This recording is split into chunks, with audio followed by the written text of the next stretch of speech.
అందరికీ నమస్కారం. నేను మీ హేమ సుబ్రహ్మణ్యన్. హోమ్ కుకింగ్ తెలుగుకి స్వాగతం. ఈ సమ్మర్కి బయట ఎండలు చాలా ఎక్కువగా ఉంటాయి.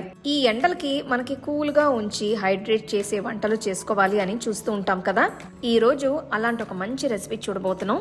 ఇది పెరుగు సేమియా. మనం మామూలుగా ఈ ఎండలకి పెరుగు అన్నం తింటూ ఉంటాం కదా. ఈసారి కొంచెం డిఫరెంట్గా ఈజీగా చేసుకునే ఈ రెసిపీ ట్రై చేద్దాం. సో రండి ఎలా చేయాలో చూద్దాం. ఈ రెసిపీకి 1 కప్పు వేయించిన సేమియా తీసుకుందాం. ఇది 250 ml కప్ మెజర్మెంట్. కడాయి పెట్టుకుని 1 టీ స్పూన్ నూనె వేసి వేయించుకోవాలి.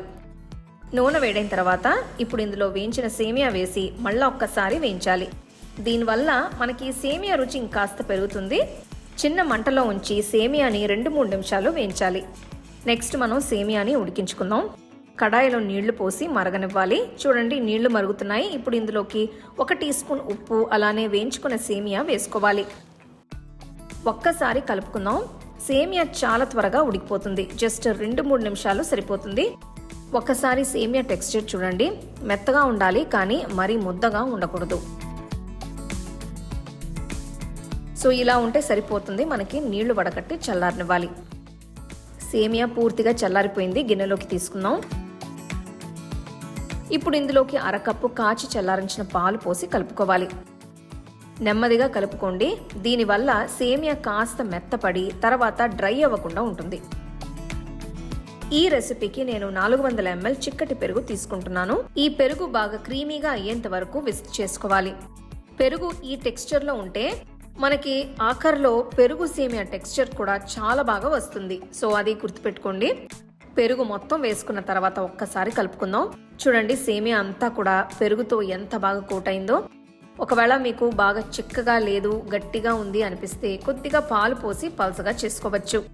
మీరు చేసుకునే పెరుగు సేమియా క్వాంటిటీని చూసుకొని ఈ పాలని పెరుగుని అడ్జస్ట్ చేసి తీసుకోవచ్చు. ఇప్పుడు ఈ డిష్కి ఇంకొద్దిగా కలర్, అలానే టెక్స్చర్ని యాడ్ చేసుకుందాం. ఇందులోకి నేను 1 గుప్పెడు తురిమిన క్యారెట్, కొన్ని తరిగిన పచ్చ ద్రాక్ష పళ్ళు, అలానే కొన్ని దానిమ్మ గింజలు వేస్తున్నాను. ఇవన్నీ పూర్తిగా ఆప్షనల్ అండి. నచ్చితే వేసుకోండి, లేదు అనుకుంటే వద్దు. కానీ ఇవి మీ డిష్కి మంచి ఒక మైల్డ్ స్వీట్నెస్, క్రంచ్ని ఇచ్చి ఇంకా అద్భుతంగా చేస్తాయి. కలుపుతుంటే చూడండి ఎంత కలర్ఫుల్గా, ఎంత ఫ్రెష్గా కనిపిస్తుందో. చూడటానికి సింపుల్గా ఉన్నా చాలా రుచిగా ఉంటుంది. ముందు నేను ఉప్పుని సేమియా ఉడికించేటప్పుడు మాత్రమే వేశాను. అందుకే ఇప్పుడు ఇంకా 1 టీ స్పూన్ ఉప్పు వేస్తున్నాను. ఫ్లేవర్స్ అన్నీ కూడా బాగా కలిసేలా కలుపుకోండి. ఇప్పుడు ఒక మంచి తాలింపు పెట్టుకుని ఫినిష్ చేసుకుందాం. తాలింపు కడాయిలో కొద్దిగా నెయ్యి వేస్తున్నాను. నెయ్యి కరిగిన తర్వాత ఇప్పుడు ఇందులో 1 గుప్పెడు వేరుశనగలు, కొన్ని జీడిపప్పులు వేసి గోల్డెన్ బ్రౌన్ రంగులోకి వచ్చేంత వరకు వేయించాలి. మంటని లోలో పెట్టుకుని 1 టీ స్పూన్ మినపప్పు, 1 టీ స్పూన్ శనగపప్పు వేసుకోవాలి.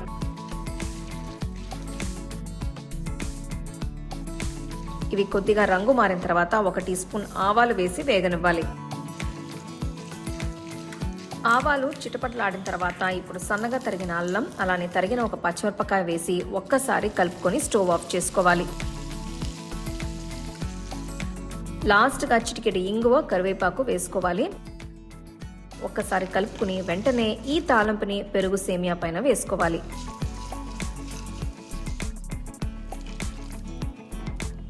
ఈ ఎండలకి ఏదైనా లైట్గా టేస్టీగా తినాలనిపిస్తే తప్పకుండా ఈ పెరుగు సేమియా పర్ఫెక్ట్ డిష్ అని చెప్తాను. మీరు దీన్ని నిమిషాల్లోనే చాలా ఈజీగా చేసుకోవచ్చు. ఈ వేడికి మీరు ఇంట్లో ఎలాంటి డిషెస్ తింటారో, ట్రై చేస్తారో నా కమెంట్ సెక్షన్లో చెప్పండి. ప్రతి బైట్ కూడా మీకు రిఫ్రెషింగ్గా, అద్భుతంగా ఉంటుంది.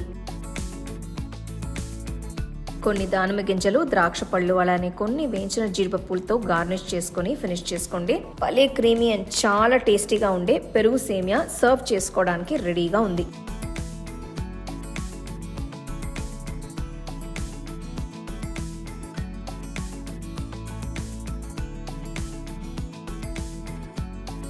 చాలా కమ్మగా, క్రీమీగా, ఎంతో హాయిగా, రుచిగా ఉంది. తప్పకుండా రెసిపీని మిస్ చేయకుండా ట్రై చేయండి.